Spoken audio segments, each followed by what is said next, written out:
अस्सलाम वालेकुम, welcome back to my channel. जब वीडियो अच्छी लगी तो चैनल को सब्सक्राइब करें, लाइक करें, कमेंट करें। वीडियो कैसी लगी हमारा इम्पेयर मीटर आ गया। दूसरा ये फ्रिज मार रहा था करंट मारने की क्या वजह है तो बहुत सारी। अभी ये चेक करते हैं, हमारा कंप्रेसर तो ग्राउंड नहीं है। अभी देखिए मैंने इसका एक पॉइंट कंप्रेसर पे लगाया, एक पॉइंट इसकी कंप्रेसर की कॉमन पे लगाया। कॉमन पे लगाने के बाद देखा तो ये बजर कर रहा है।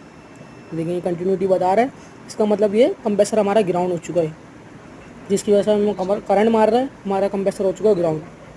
ये देखिए मैंने इसकी इस पर लगा दिया। अभी मैंने इसकी स्टार्टिंग पे लगा के चेक करा, फिर भी